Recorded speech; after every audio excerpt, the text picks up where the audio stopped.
More than 200 years after Charlemagne became emperor and the Holy Roman Empire began, with the Viking invasions winding down and on their last leg, with Europe's political landscape finally stabilizing, you would not consider the 11th century to be a time favorable for adventurers. The legendary heroes that sailed across the sea to create new kingdoms seemed to be a thing of the past, and yet some remained. Today we talk about one of the last great adventurers of European history, a figure not well known in general culture, and yet a man whose actions reached far into history, influencing and changing Europe centuries after his death.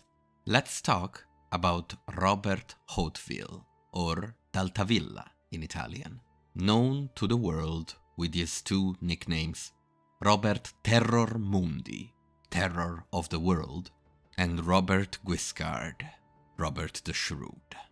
Born a second son to a minor Norman noble, far from power, prestige, or fortune, no one expected greatness from the tall, scrappy youth.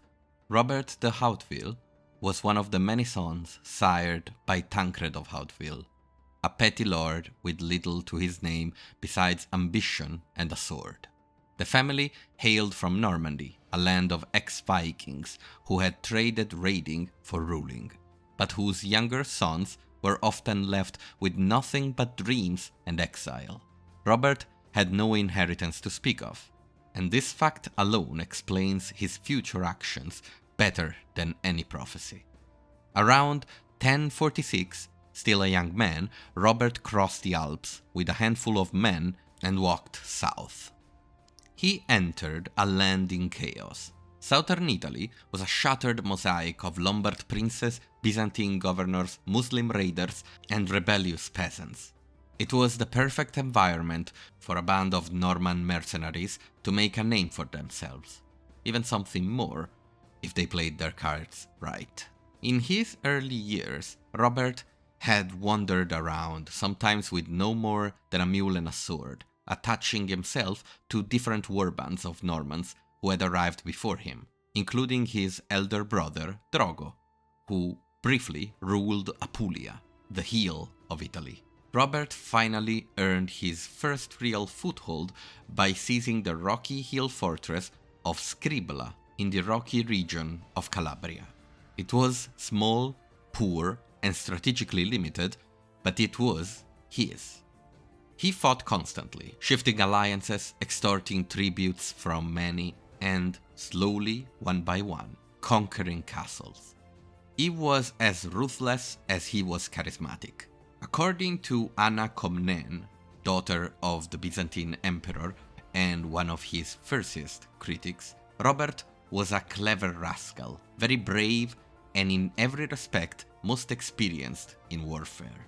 She hated him, but she respected him, and that tension runs through every account of his life. The Guiscard was not a honorable knight. Chivalry didn't really run in his veins. He was a predator, an opportunist, but he was terribly effective. His rise accelerated after the death of his brother Humphrey, Count of Apulia, in 1057. Guiscard moved quickly to seize power, outmaneuvering rivals and securing the support of both his fellow Normans adventurers and the local Lombard lords, who saw in him a leader brutal enough to bring order. He was elected Count of Apulia and Calabria, but his title was only as good as the sword that backed it. Now let's pause the march of history for a second and take some time to understand the map. In 1057, southern Italy, as we said, was a fractured and volatile landscape, an unstable mosaic of competing powers, both local and foreign. The Byzantine Empire still held sway over parts of Calabria and Apulia, the regions where Robert was acting, though its influence was fading due to internal instability and external pressure. The Lombard principalities, such as Benevento, Salerno, and Capua, were weakened by internal strife and often at odds with each other. The Muslims of Sicily, though past their zenith, still controlled most of the island and posed a threat to the mainland. In the middle of this chaos, the new force of the Normans was rising. In all of this, the papacy, increasingly embroiled in the investiture controversy, was heavily invested in securing loyal military allies and began to view the Normans as potential protectors. But they were still dangerous upstarts, and the papal curia was far from convinced that they could really fill the role. With no central authority strong enough to impose order, southern Italy was chaos. In 1059, everything changed for Guiscard. After all, he accomplished something that many before him had tried, but all failed. He won papal legitimacy. Pope Nicholas II, desperate to counter both imperial and Byzantine powers in Italy, recognized Robert as Duke of Apulia, Calabria, and, most ambitiously, future Duke of Sicily, a land still held by the Muslims. This was no small endorsement. It transformed Robert from a brigand to a duke, a papal vassal charged with conquering land for Christendom. In return, Robert swore fealty to the Pope at Melfi and offered gold, arms, and loyalty. The papacy had effectively outsourced its southern military campaign to a Norman upstart. Robert was a fox at the head of a wolf pack, giving him legitimacy, power, the whole of southern Italy potentially. What could go wrong? From that point, Robert Guiscard became more than a warlord. He became a state builder. He minted coins, he founded cities, he negotiated marriages with power in mind. His second wife, Siciligaita of Salerno, a Lombard princess, would become both his partner and his warrior queen, often seen on the battlefield in full armor alongside her husband. Together, they would raise a dynasty that reached beyond the frontiers of Italy. The speed at which Robert turned from bandit to state builder is to be commended. It's as if he was training for the role his whole life, and maybe he truly was. After all, these kind of historical figures often know somehow that they are going to do great thing and prepare for it. Some might call it destiny, some might call it mental illness, since probably a lot of other people prepared for the same thing and never actually got to do it. Yet, with all of this growing legitimacy, Robert never abandoned his origins. He ruled like a conqueror, not a king. His fortresses were garrisoned with Norman troops, and his authority was enforced through brutality when needed. Rebellions were crushed with fire and sword, especially in Calabria, where rocky terrain lent itself to prolonged resistance. Guiscard answered with scorched earth campaigns. He slowly strangulated his enemy support lines. His motto was simple: win then rule. At the heart of Robert's story lies an extraordinary ambition. He had come to Italy with nothing, and yet he would not stop at Italy. Already he was thinking beyond, to the east. As the fox he was very capable of smelling blood in the water, and to him, the Byzantine Empire was weakened by internal strife and foreign threat. And yet, before he could look eastward, he had to complete what the Pope had charged him to do: take Sicily. To do that, he would need his brother. Another figure would rise to legendary status: Roger de Hauteville. Where Robert was tempestuous and dominant, Roger was calculating and composed. Together, they would do what had not been done for centuries. They would attempt to take back control of Sicily from the Muslim, piece by piece. Before going to Sicily, though, Robert had to control southern Italy in its entirety, and so he got to work. With papal blessing and a personal army hardened by years of war, he began tightening the grip on Apulia and pressing deeper into Calabria. The terrain was brutal: mountain passes, fortified hill towns, coast exposed to naval raids from Byzantines and Arabs. But Guiscard turned the region into his hunting ground. His strategy was relentless and cynical. He would ally one Lombard prince to destroy the other, then turn on his now isolated ally when convenient. Cities that resisted were broken. Those that submitted were spared, taxed, and absorbed. He used hostages, assassins, and carefully arranged marriages to bring the local nobility down to their knees. He wasn't just winning battles, he was destroying the alternatives. There would be no third option, no neutral ground. You were either under Robert's command, or you were in rebellion. Now, just a second to talk about Robert's strategy. Why could he betray everyone and just go on to greatness while many others were undone by this kind of activities? The explanation is in isolation from the rest of the world. The south of Italy was, as we said, rugged, undeveloped, we could say, destroyed by the Gothic wars, completely turned into wilderness, at least compared to his glorious imperial past under the Roman Empire. It was a region where Robert could literally do whatever he wanted because the rest of the world wouldn't really see or listen to it. They would listen to the stories, of course, but you can control that, at least a little bit. And so we reach a strategic conclusion, kind of a lesson we can derive from this story. On a strategic level, betrayal is only bad for you if someone is listening to what you're doing. And just like the famous tree, if you betray someone and no one is listening, does it really count? Not talking about morals, of course. Now, the Byzantines, who still nominally ruled part of southern Italy, saw what was happening too late. Their imperial governors were outmatched by Norman aggression and indecisiveness in Constantinople.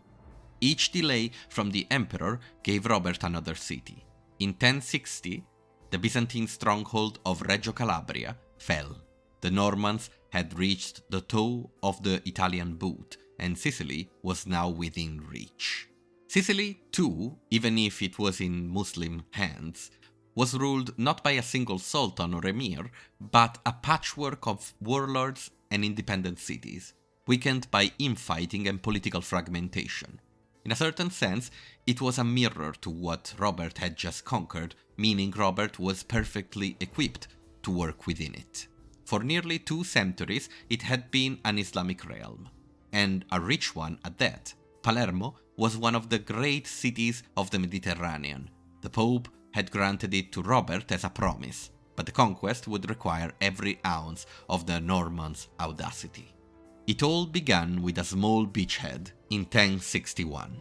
Robert and his brother, Roger, crossed into Sicily and seized the coastal city of Messina in a lightning assault.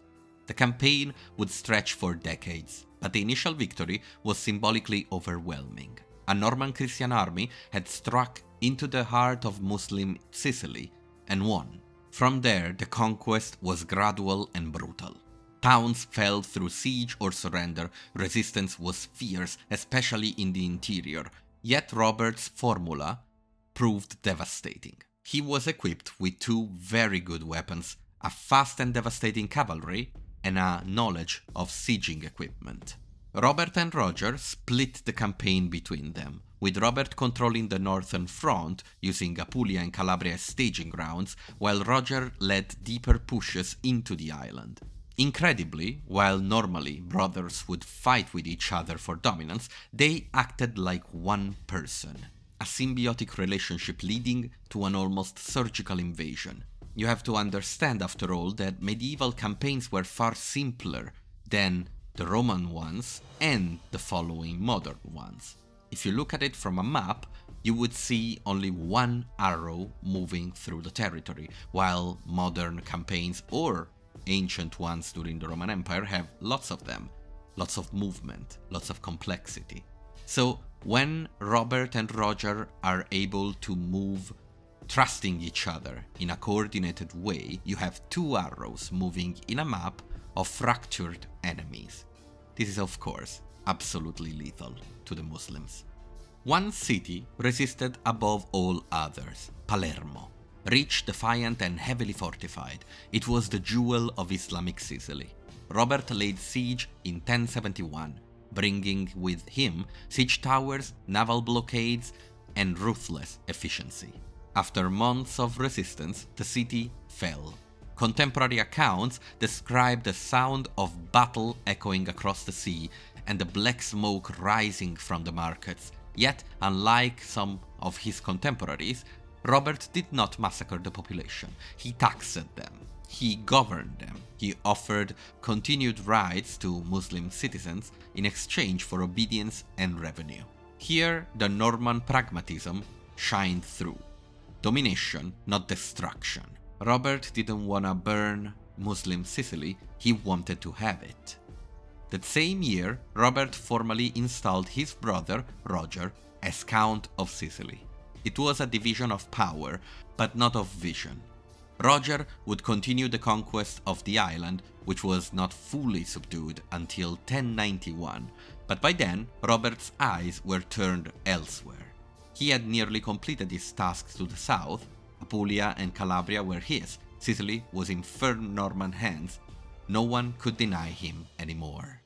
Yet Robert Guiscard was not content to be a duke. He wanted more, something greater, something imperial.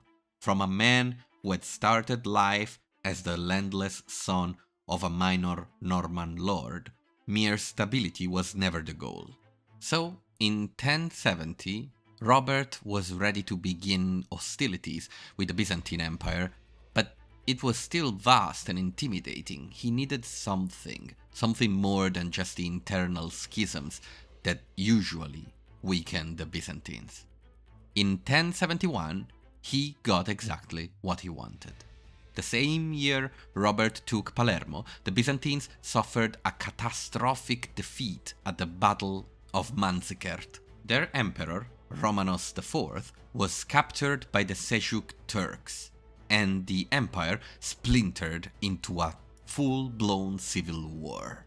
For Guiscard, it was the moment he had waited for his entire life, but he still needed a pretext, a casus belli, so he created one. Almost a decade of war had passed. We are now in the 1080s. The Byzantine civil war in question is too complex to really tackle right now. It would take a video of its own.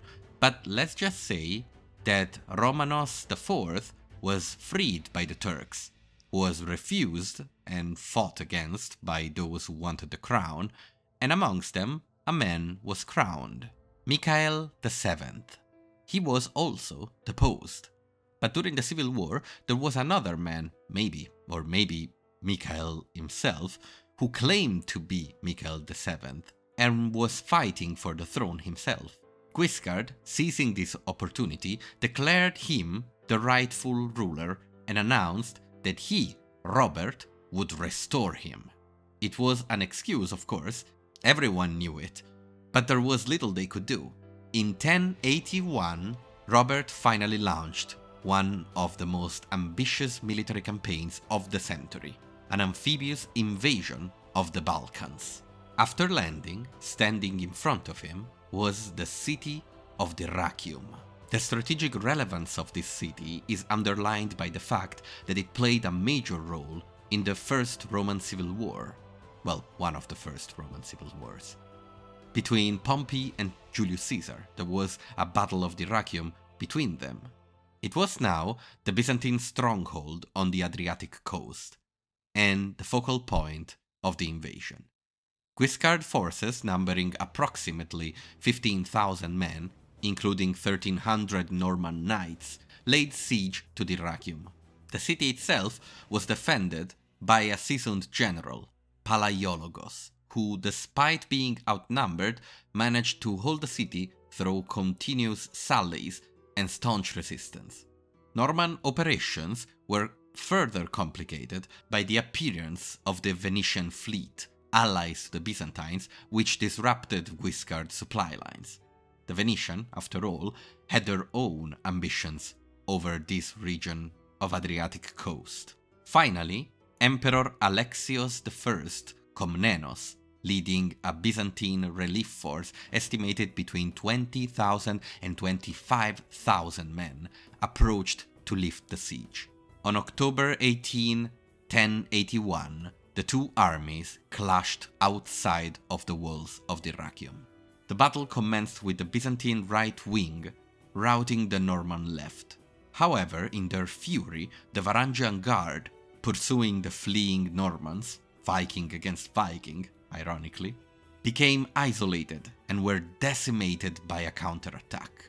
Seizing the moment, Guiscard ordered a decisive cavalry charge and broke the Byzantine center, leading to a comprehensive Norman victory. The battle itself was a bloodbath, and the Emperor Alexios fought in person and nearly died.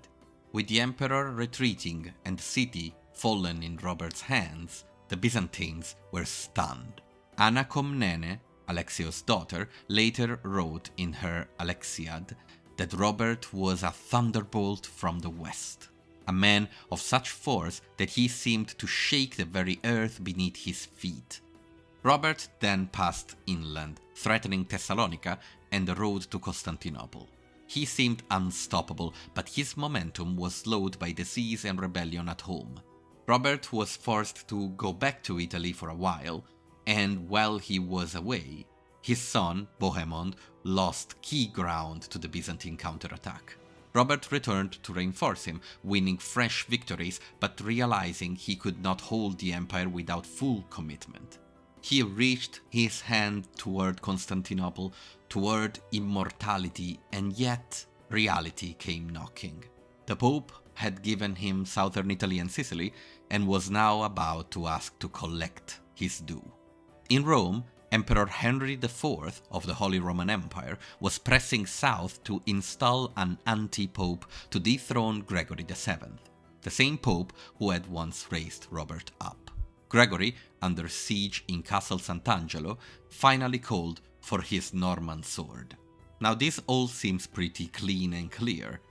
The Pope had given him land and now was asking him for help, but their relationship was a little bit more, well, difficult.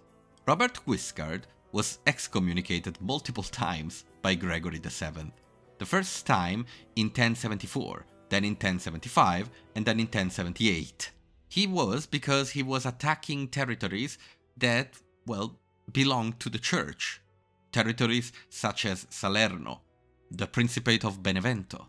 Guiscard, of course, did not care. He wanted complete control of southern Italy, and, well, the Pope in the end always found a way to forgive him because, well, he knew he might have needed him later. And he did. At the time of the call we're talking about, Robert was excommunicated again, so the Pope could dangle pardon against him and use it to recall him to Rome. In 1084, Guiscard entered Rome at the head of a Norman army, driving out the imperial forces and rescuing the Pope. But the price was ruinous. The Normans, frustrated by Roman resistance, looted the city. Fires consumed entire districts. The sack of Rome by Robert's men shocked all of Europe. Christian soldiers had burned the Eternal City while saving the Pope. Gregory was rescued, but he would never recover his authority. He fled into exile with Robert, dying a year later, probably thinking of excommunicating him one last time. Guiscard returned to the east in 1085, attempting once more to restore the campaigns in the Balkans, but at this point he was old, around 70. That year, while preparing to renew his assault of Kefalonia, he fell ill with fever. Even in death, his enemies feared him. Byzantine sources recorded his passing with a sense of weary relief. He had nearly broken them. He had nearly become emperor. Robert Guiscard died in a foreign land, but he had reshaped the map of Europe. He had carved a Norman realm in Italy and laid the foundation for the Norman kingdom of Sicily. His son, Roger, would complete that kingdom. His other son, Bohemond, would soon lead the First Crusade and become Prince of Antioch, an adventurer, just like his father. But it was Robert who had done what no other man had dared. He had defied both the German and Byzantine emperors, stared down popes and pirates, raised Rome, risen from penniless second son to one of the most powerful men in Christendom. He had been called Guiscard the Cunning. He was called that since he was little. and it was proved prophetic. Now, how did Robert Guiscard change European history? First of all, reconquering Sicily has widespread implication. Sicily was a staging point for Arab invasion and raiding. Retaking it meant that Christendom could sail safely in the northern Mediterranean. It saved Italy from most of the piracy it was being threatened by at the time, leaving only the Turks in the future to raid the eastern coast. The genetic influence of the Normans in southern Italy can easily be found. Among the generally darker skin tones and black hair, you can sometimes find these explosions of blonde hair and blue eyes. His dynasty, the Hauteville, d'Altavilla, would go on to dominate the central Mediterranean Sea for over a century. Under Roger II, Robert's nephew and Roger I's son, the Norman Kingdom of Sicily became a dazzling multicultural empire, blending Latin, Greek, and Arab traditions under a crown that ruled both church and state with near imperial authority. The palaces of Palermo, the cathedrals of Monreale, the fusion of cultures, they were all born from the conquest Robert Guiscard began. His legacy was not just military, it was civilizational. After the direct Norman dynasty in Sicily began to wane, Constance of Sicily, daughter of Roger II, married Henry VI, Holy Roman Emperor, and their son was Frederick II.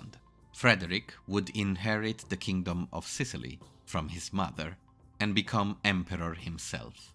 So in the end, Robert did see his bloodline rise to the empire, after all. There is no grand tomb for Robert Guiscard, no monumental shrine. He died in the heat of summer on a campaign far from his seat of power. His body was burned in the monastery of Venosa, among the other Norman dead, in a land his people had claimed by fire and blood. But his story lives on, in the chronicles of enemies and allies alike, in the architecture of Sicilian cathedrals, in the memory of a Europe reshaped by Norman steel. He was a pirate who crowned himself prince, a foreigner who made himself native, a second son who took the world by the throat and forced it to remember his name. Robert Guiscard, the cunning one, and perhaps, in his own way, the most dangerous Norman of them all. I hope you enjoyed today's story. Leave a like and subscribe if you did, and I'll see you soon for the next one. Have a good one.